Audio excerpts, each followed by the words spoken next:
తెలుగువారి number 1 choice Telugu matrimony.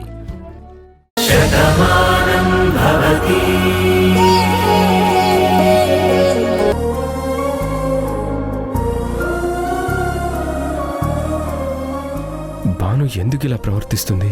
నేను ఎంత చెప్తున్నా నా మాట వినిపించుకోవడం లేదు. కానీ ఆ మురారి చెప్పగానే తను ఆగింది. అందుకే కదా భాను విషయంలో శారద గారు ఎలా మాట్లాడారు. నా భాను ఏంటో తన ప్రేమేంటో నాకు తెలుసు. కానీ ఇప్పుడు భాను ప్రవర్తన మాత్రం అందరినీ ఇబ్బంది పెట్టేలాగే ఉంది.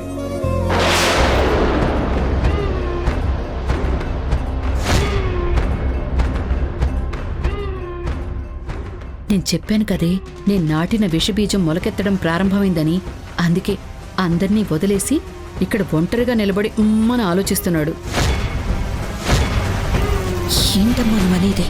నిజంగానే భాను గురించి ఆలోచిస్తున్నాడంటావా? తప్పకుండా ఆలోచిస్తాడు. చెప్పాను కదా, తన ప్రాణం కన్నా ఎక్కువగా ప్రేమిస్తున్న భాను తన మాట వినకుండా ఆ మురారి మాట వింటోంది అంటే తట్టుకోవడం చాలా కష్టమే. అందులోనూ భాను చనిపోయిందని తెలిసినా కూడా భాను మీద ప్రేమను పెంచుకున్న కార్తీక్ భాను బ్రతికొచ్చిందని ఎంతగా ఆనందపడ్డాడు. భాను ఇప్పుడిలా ప్రవర్తిస్తున్నందుకు అంతగా బాధపడతాడు. ఇదిగో ఇప్పుడా బాధని మనం అనుమానంగా మనం మార్చాలి. రా చెప్తాను, రా.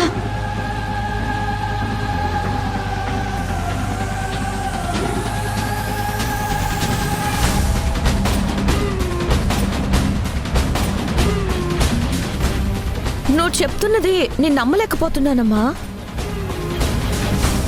ఏం చెప్పమంటావే? నేను అబద్ధం చెప్పడం లేదు. కానీ కింది మాట మనం చెప్పినా ఎవ్వరూ నమ్మరు. అందుకే ఎవరితో చెప్పుకోవాలో తెలియక నీతో చెప్పుకుంటున్నాను. ఏంటమ్మా నువ్వు అనేది? ఆ మురారి అంటే భానుకి అభిమానం ఉంది. అప్పుడు తన సాయం చేశాడని కృతజ్ఞత ఉంది. అందుకే వాళ్ల మాటకంత గౌరవం ఇస్తుంది. అంతేకాని నువ్వు ఇలా మాట్లాడుతుంటే నాకే కదమ్మా ఎవ్వరికీ నమ్మాలనిపించదు. నిజమేనే, నేనేం భానుని తప్పు పట్టడం లేదు. కానీ వాళ్ళింట్లో కొన్ని నెలలుంది కదా, అప్పుడు తనకి గతం తెలీదు, తనెవరో తనకే తెలీదు. ఆ మురారి తను ప్రేమించిన రాధే ఈ భాను అని అనుకున్నాడు. అందుకే ఆ భానుని రాధని చూసినట్టే చూస్తాడు కదా. తను ప్రేమించిన మనిషిలాగే దగ్గరవుతాడు కదా.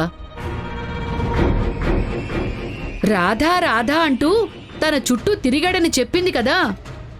తనేంటో తెలియని ఆ పరిస్థితుల్లో ఆ అమ్మాయి ఎలా ప్రవర్తించిందో, ఎలా ఉందో ఎవరికి తెలుసు?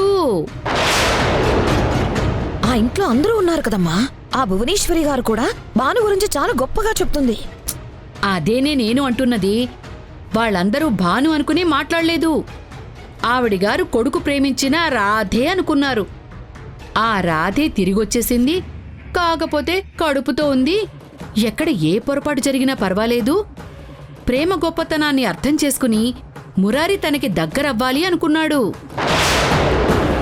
అందుకే భార్య కన్నా ఎక్కువగా కడుపుతో ఉన్న భానుని అతి జాగ్రత్తగా చూసుకున్నాడు. పురుడు పోసి పిల్లని కూడా అంతే జాగ్రత్తగా చూసుకున్నాడు ఆ మురారి. రత్నగిరి అమ్మవారు పుణ్యమంటూ కార్తీక్ ఎదురైంది అప్పుడే కదా. భానుకి గతం గుర్తొచ్చింది అప్పుడే కదే. అప్పుడే తన కుటుంబం మొత్తాన్ని గుర్తుపట్టింది. అంతకు ముందు అక్కడేమీ తెలియదు కదా. తను కూడా రాదు అనుకున్నాడు. ఇంత గొప్ప ప్రేమ నాదే అనుకునుండొచ్చు. ఎవరికి తెలుసు ఎవరి మనసు ఎప్పుడు ఎలా మారుతుందో. నేను అస్సలు నమ్మలేకపోతున్నానమ్మా. ఇలా జరుగుతుందంటావా? అయినా భాను అలా ప్రవర్తిస్తుందంటే నేను కూడా ఒప్పుకోను. భాను అలా ప్రవర్తిస్తుందంటే నువ్వే కదే, నేను కూడా ఒప్పుకోను. కాని గతం గుర్తులేనప్పుడు తను భానులా ఉండదు కదా. రాధలాగా ఉంటుంది. మురారి ప్రేమలో ఉంటుంది. మురారేమో నువ్వు నన్ను ఎంత గొప్పగా ప్రేమించావు అని ఆ ప్రేమ పాఠాలని వింటూ ఉండేది. ఏ ఆడపిల్లకైనా అంత గొప్ప ప్రేమను వదులుకోవాలని ఎందుకుంటుంది? ఉండదు కదా. తను భాను అని తెలిసాక ఆ గతాన్ని వదిలేసి ఉండొచ్చు, కానీ అప్పుడు చెప్పిన మాటలు మర్చిపోలేదు కదా. అందుకే పట్టుబట్టి మరి ఆ మురారిని ఇక్కడే ఉంచింది. తను ఏం మాయ చేశాడో, ఏ మంత్రం వేశాడో, ఏ తంత్రం చేశాడో ఎవరికి తెలుసు? ఆడపిల్ల మనసు మారడం ఎంతసేపు? లేదమ్మా, నువ్వు ఎన్ని చెప్పినా నేను మాత్రం ఈ మాట నొప్పుకోను. హ్మ్, భాను అలా మురారిని అభిమానిస్తుందంటే నాకెందుకో నమ్మబుద్ధి కావడం లేదు. ఓసి పిచ్చి మొహమా, మరి నీలిమనే తీసుకో. కార్తీక్కి భానుకి పెళ్ళైందని తెలుసు కదా, అంత మాత్రాన నీలిమకున్న ప్రేమ చచ్చిపోయిందా? కార్తీక్ని ఆరాధిస్తూనే ఉంది కదా. భాను లేదు, ఇక రాదు అని తెలిసినప్పుడు కార్తీక్ని పెళ్లి చేసుకోవడానికి ఒప్పుకుంది కదా. ఇప్పుడు భాను అన్ని మాటలంటున్నా నీలిమెందుకు భరిస్తోంది? కార్తీక్ మీద ప్రేమతోనే కదా. ఆ? కానీ ఇక్కడ భాను మురారిని ప్రేమించలేదు కదా, నువ్వు అదెందుకు మిస్ అవుతున్నావమ్మా? నేను కూడా అదే చెప్తున్నానే. భాను మురారినే ప్రేమించలేదు, కానీ మురారి ప్రేమలో ఉన్న గొప్పతనం తెలుసుకుంది కదా. అప్పుడు తను విన్నప్పుడు రాధగానే బ్రతికింది కదా. ఆ తర్వాత కదా తను రాధ కాదు భాను అని తెలుసుకుంది. మురారి మాత్రం ఆ రూపంలో ఉన్న భానుని ఎప్పటికీ రాధలాగే చూసుకుంటాడు, రాధలాగే ఆరాధిస్తూ ఉంటాడు. అందుకే భాను కొంచెం బాధపడితేనే మురారి కళ్ళల్లో నీళ్ళొచ్చేస్తున్నాయి.